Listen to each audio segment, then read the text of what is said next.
सभी मित्रों को एक बार पुनः नमस्कार साथियों। एंटीबायोटिक जीके वाले सीरीज फिर से स्वागत।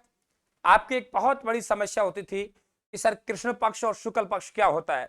तो कृष्ण पक्ष और शुक्ल पक्ष की हमेशा के लिए कहानी आपके सुलझा के जा रहा हूं साथियों, और प्रैक्टिकल अंदाज में जो आपने देखा है उसी के अकॉर्डिंग में पढ़ाता हूं। देखिए, कृष्ण पक्ष या आपके शुक्ल पक्ष क्या चीज है साथियों।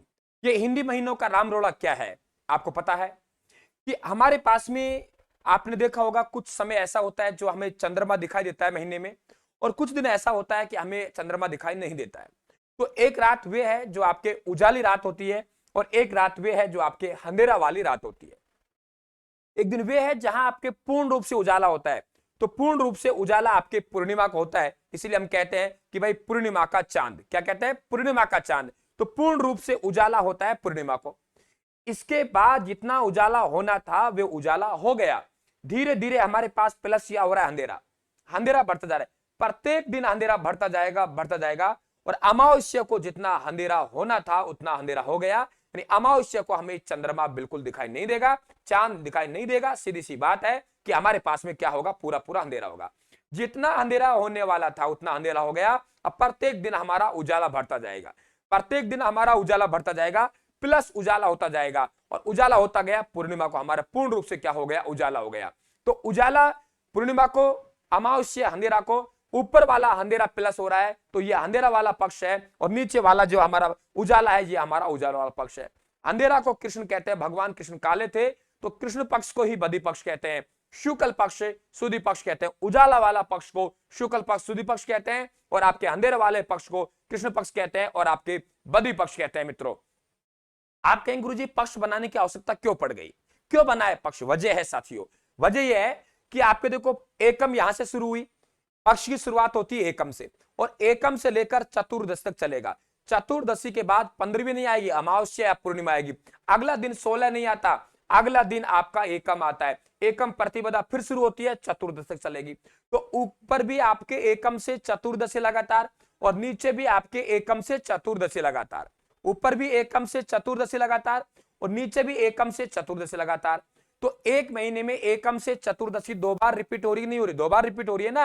अब हमसे पूछे कि बता कौन सी एकम, कौन सी चतुर्दशी? जैसे भादवा के महीने में राधा का जन्म हुआ, भादवा के महीने में कृष्ण का जन्म हुआ, दोनों का जन्म अष्टमी को हुआ, फिर भी दोनों के जन्म में 15 दिन का अंतर है।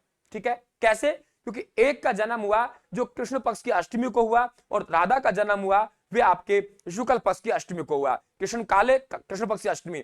तो हमने किससे पहचाना है कौन सी अष्टमी? भाई कृष्ण पक्ष की या आपके शुक्ल पक्ष की? कृष्ण पक्ष की अष्टमी भगवान कृष्ण का जन्म हुआ, शुक्ल पक्ष की अष्टमी आपके राधा का जन्म हुआ।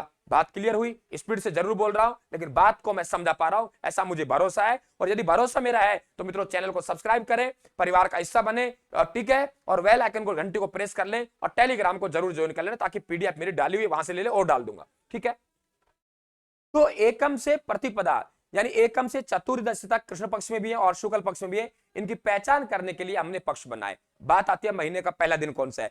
मित्रों, महीना शुरू होता है कृष्ण पक्ष की एकम से। बच्चा पैदा होता है, काला पैदा होता है, ठीक है।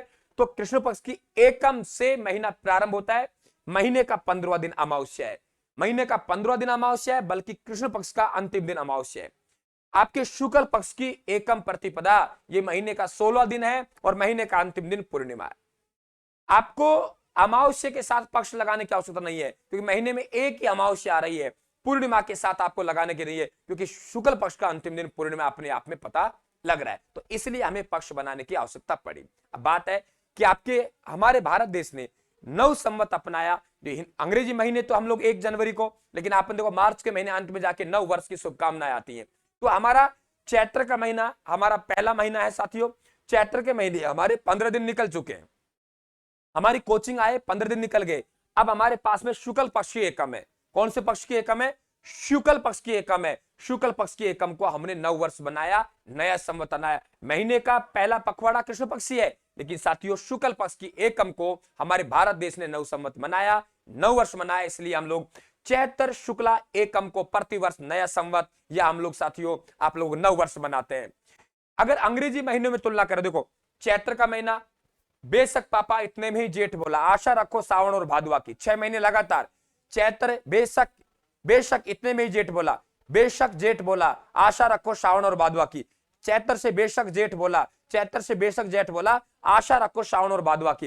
मित्रों इनके अंग्रेजी महीने में तुलना करें तो चैत्र का महीना मार्च में होता है, लेकिन कुछ दिन आपके अप्रैल से ले लेता है कई बार, इसलिए अप्रैल में दिन कम पड़ जाते हैं। तो हिंदी महीनों को अंग्रेजी महीनों में सेट करेंगे तो चैत्र मार्च अप्रैल में जाएगा, अप्रैल पूरा नहीं बचा, बैसाख में अप्रैल में आ जाएगा, ज्येष्ठ में मई जून, ऐसे आप 12 महीने के 12 जोड़े बना सकते हैं। मार्च अप्रैल, अप्रैल मई, मई जून, जून जुलाई, जुलाई अगस्त, अगस्त सितंबर, सितंबर अक्टूबर, अक्टूबर नवंबर, नवंबर दिसंबर, जनवरी फरवरी, फरवरी मार्च, फाल्गुन का महीना फरवरी मार्च में। तो मित्रों ये आप लोगों को हमेशा की समस्या खत्म हो गई, सर कृष्ण पक्ष क्या है, शुक्ल पक्ष क्या है, बहुत बार आप लोगों की दिक्कत आती थी, मैंने सुलटा दिया है। आपका प्यार प्रेम मिलना चाहिए, स्क्रीनशॉट लेना चाहे ले लीजिए साथियों, बाकी टेलीग्राम पे भी जाएगा। सभी मित्रों से मेरा निवेदन है कि आप क्लास को शेयर करें, आप सब्सक्राइब करें, हमारे परिवार को साथियों बढ़ाएं। धन्यवाद, थैंक यू, राम राम साहब।